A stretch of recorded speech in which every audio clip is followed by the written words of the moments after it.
If you live in a house and it's yours, is it an asset or a liability?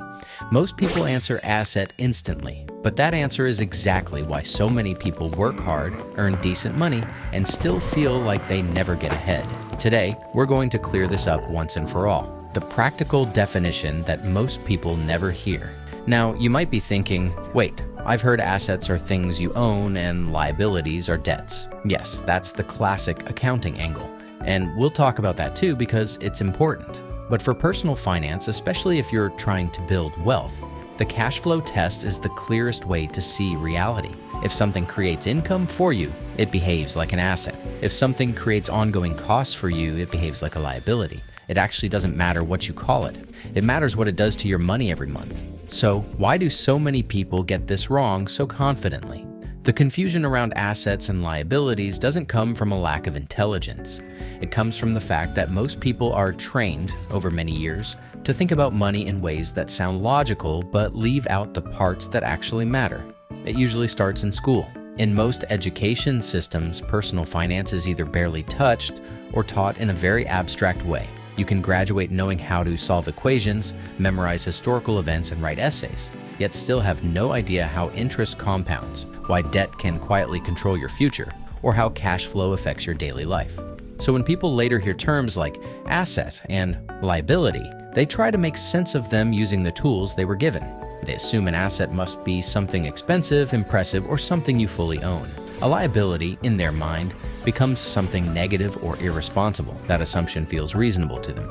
Second, family advice. Parents and relatives usually share guidance based on what worked for them or what they were taught. And to be clear, this advice is almost always given with good intentions. When someone older says, "A house is always an asset," they're usually reflecting the goal of their generation. Home ownership represented stability, safety, and long-term security, and in many cases, it still does. The problem is that people often confuse a good life decision with an income-producing asset. Something can provide stability and still require constant money going out. Those are two different things. Third, marketing. Ads don't sell you a product. They sell you a feeling and a status.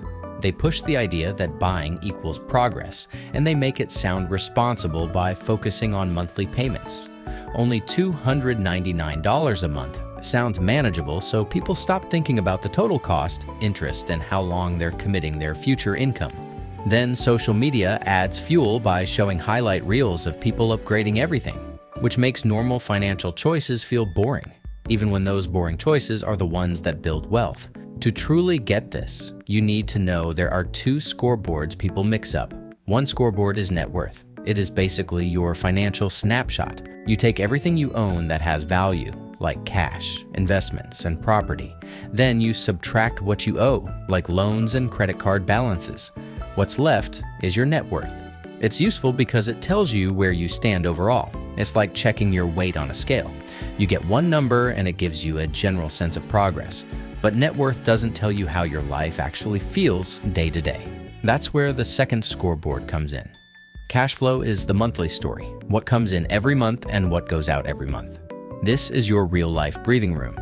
It's whether you feel calm paying bills or whether you're constantly doing math in your head before you swipe your card. You can have a good net worth and still feel broke because your cash flow is negative. That happens when you're tied to a bunch of payments and recurring costs that keep eating your paycheck. Meanwhile, someone else might have a smaller net worth but feel more in control because their monthly income covers their lifestyle with room left over, and that extra room goes into savings or investing. So when someone says, "That's an asset," you should automatically ask, on which scoreboard? Because on paper and in real life can be two different stories. Now, let's go back to the question that started this.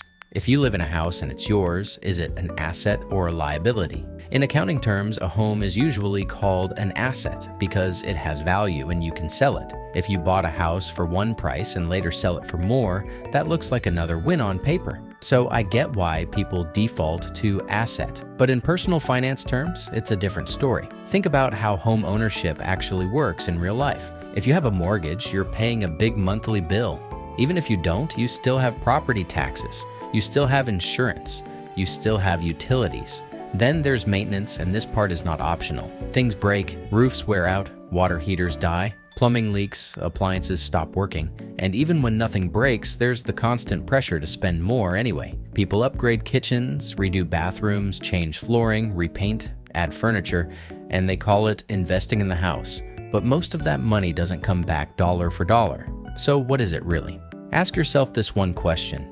Does your home put money into your pocket each month, or does it take money out? The same house can change categories depending on how you use it. If you rent out a room and that income covers part of the mortgage, you just reduce the liability effect. If you house hack and rent out multiple rooms, you might cover the entire payment. Now your home is moving toward being an asset because it's generating income. This is why wealthy people love real estate. Let's use an example almost everyone can relate to: a personal car. Even if you pay cash and never have a loan, it still pulls money out of your life. There's insurance every month, fuel every week, routine maintenance, unexpected repairs, registration fees, and inspections, depending on where you live. None of these is optional if you want the car to stay usable. And even if that wasn't enough, it loses value over time. Yes, depreciation. If you pay a certain amount for a car and later you can only sell it for far less, that loss is real, even if it doesn't feel like one day to day. Now, could a car be an asset? Yes, if it puts money into your pocket. If you use a vehicle for a business that generates profit, the vehicle might be part of an asset system. Even then, the vehicle itself still has costs. It just helps create income that can exceed those costs. Here's a pattern that shows up everywhere. People start earning more money. Then they upgrade their life with more liabilities. Bigger car payment, bigger house payment, more subscriptions, more expensive habits. Their income increases, but their cash flow stays tight. That's lifestyle inflation. And it's one of the biggest reasons people never feel rich, even when they earn more. You can make great money and still build nothing if your upgrades are mostly liabilities. The opposite pattern is how wealth is built. You earn more, but instead of upgrading your lifestyle first, you upgrade your asset base. You buy things that produce income. You invest. You build systems that pay you. Then, later, you upgrade your lifestyle using the income from assets, not just your paycheck. That is a totally different way to live. Now it's time to discuss another core concept: opportunity cost. This is just a fancy way of saying, what did you give up by choosing this? And most people never ask that question when they sign a financing agreement. Every time you take on a liability, you're paying for the thing. But then you're also paying with the future that money could have built. That's why a monthly payment is, in reality, a locked-in decision. It's you saying, for the next few years, this chunk of my income is already spoken for. Think about a car payment, because that's the easiest example. People shop for cars by looking at looks, features, and the vibe,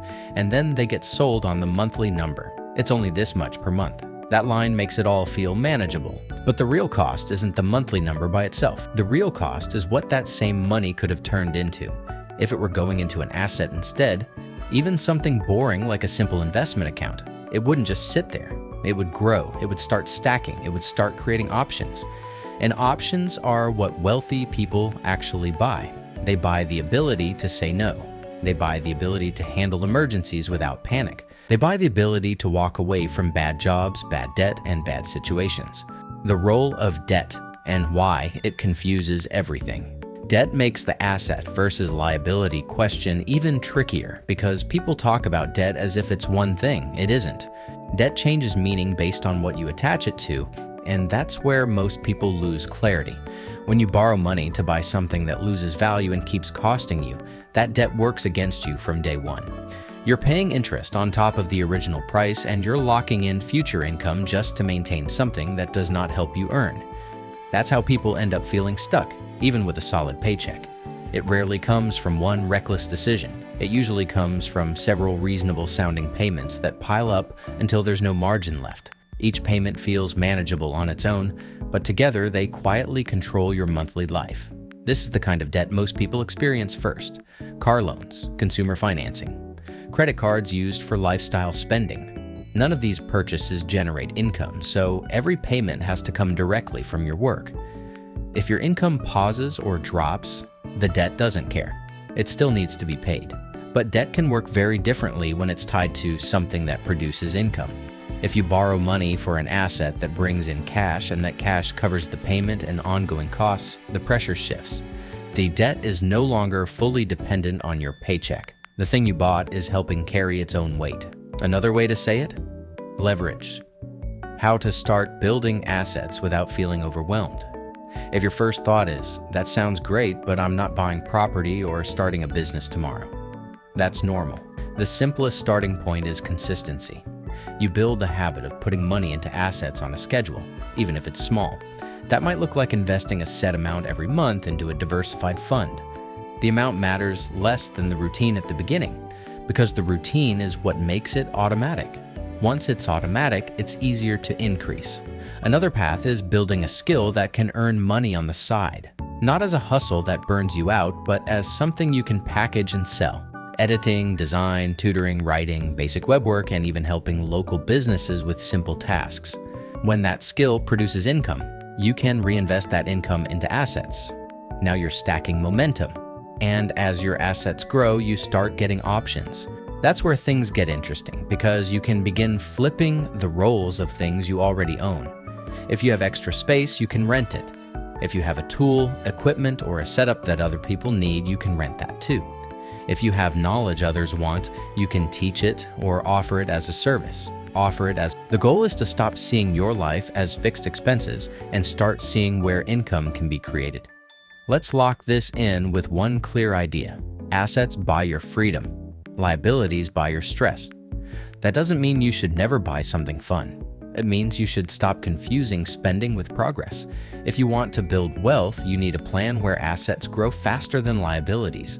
You want your income to rise, your asset base to rise, and your lifestyle upgrades to come from the strength of your assets, not just from bigger monthly obligations. When you do that, you start feeling a type of progress that's hard to explain until you live it. You stop feeling like every month is a reset. If this video hit home, let me know in the comments, and I want your ideas for the next video. What do you actually want me to cover next? Drop it below in the comment section, and I will make sure to make the next video on your chosen topic. So see you there in the next video. Until then, cheers.